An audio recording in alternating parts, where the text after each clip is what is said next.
Hi guys, welcome! So far, we've explored all the Warlock, Royal Guard, Archbishop, Ranger, and Shura skills. If you haven't seen my previous skills demos, I have a videos linked down below. This time, we'll be looking into all the Shadow Chaser skills. In this video, we'll explore all the new Shadow Chaser skills and demonstrate each one in action. We'll take a look at the new trap skills like Magic Trap, new dagger skills like Frettin, new bow skills like Mark of Death, and all new buff skills like Shadow Chase. In addition, the new runes that supplement the new Shadow Chaser skills will also be included. Alright, without further ado, let's begin. First up, we have the trap skills. Let's start with the most popular Shadow Chaser skill, Magic Trap.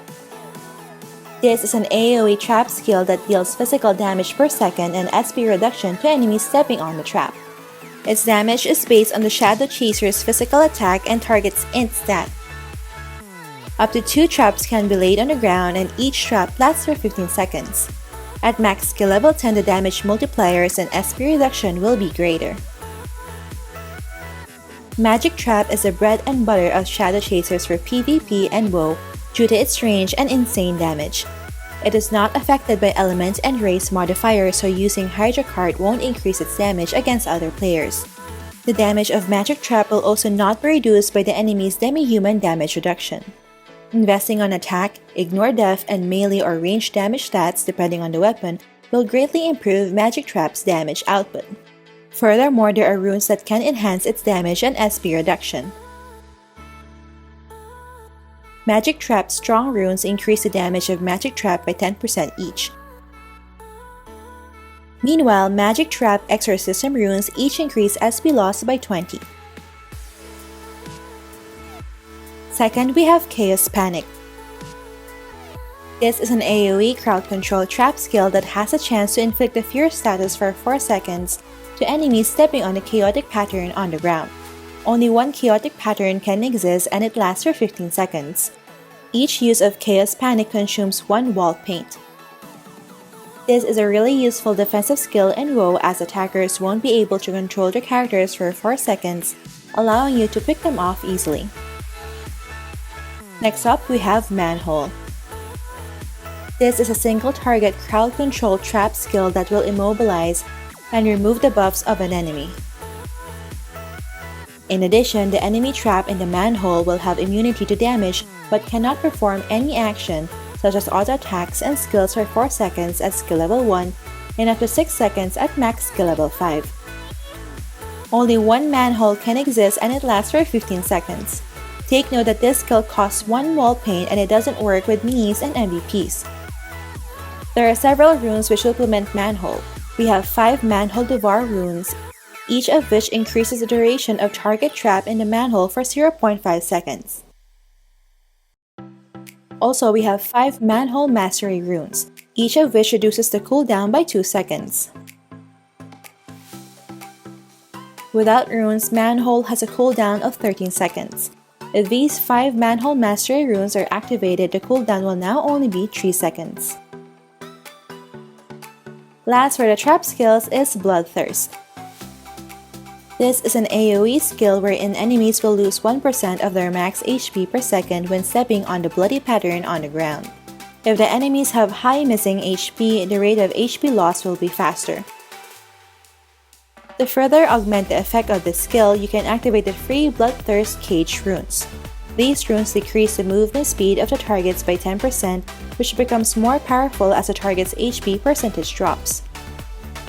Take note, however, that Bloodthirst doesn't work on minis and MVPs, and only one bloody pattern can exist with a 15-second duration. The speed debuff of Bloodthirst Cage runes works well in combination with Magic Trap to ensure the kill.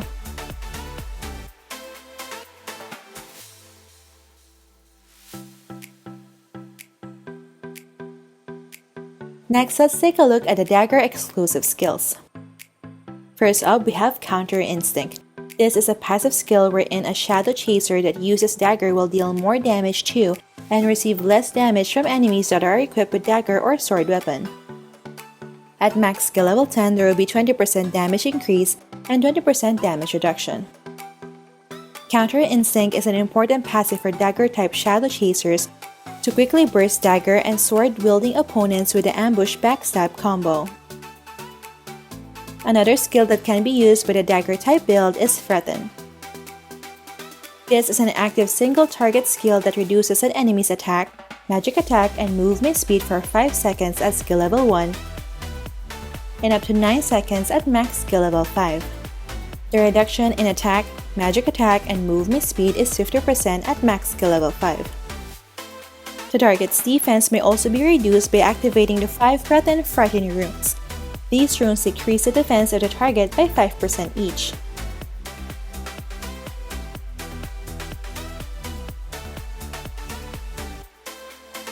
Last for the Dagger exclusive skills is Pick 'em Off. This is a passive skill that increases the damage of the backstab skill and melee attacks to one enemy within a range of 3 meters. At max skill level 10, there will be a 30% increase in damage, which makes the skill a very useful buff for Shadow Chasers equipped with daggers.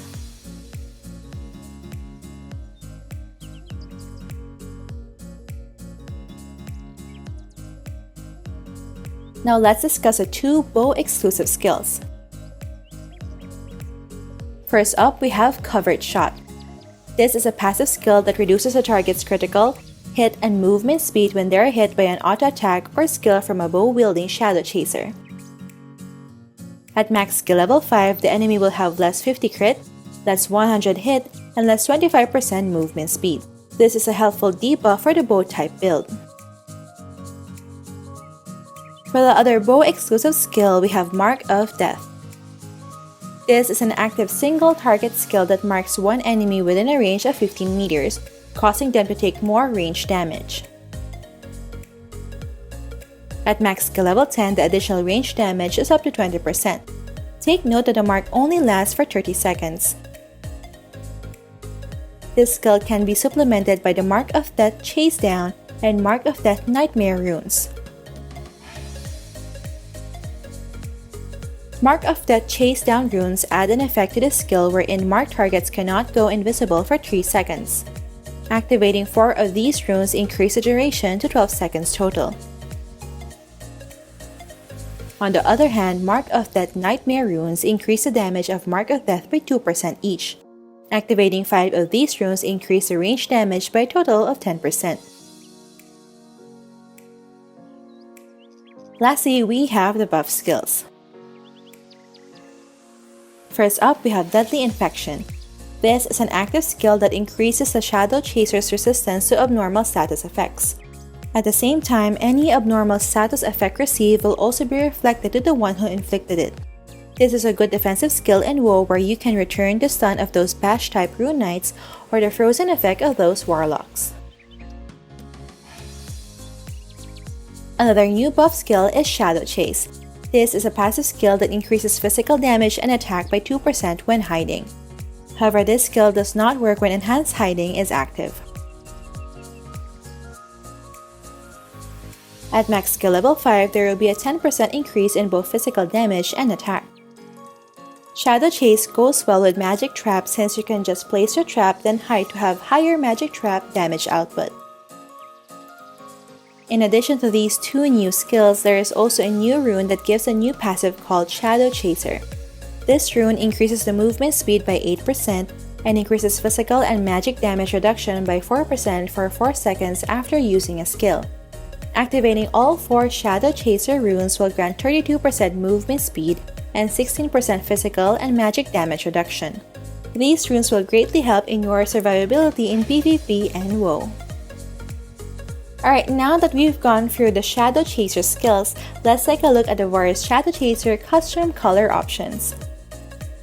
We have the original color, red-orange, blue, dark green, dark brown, navy blue, orange, hot pink, blue-green, violet, black, beige, and light pink. Alright, so far we've gone through all our newly unlocked Shadow Chaser skills. I hope this video was helpful in giving us an idea on how all Shadow Chaser skills work. Make sure to stay tuned for more upcoming skills demo videos. Alright, that's it for this video guys. Don't forget to like if you enjoyed watching this guide. If you're new here, I would love for you to consider subscribing by hitting the subscribe button down below. I would love to have you back. Thank you for watching and see you in our next episode.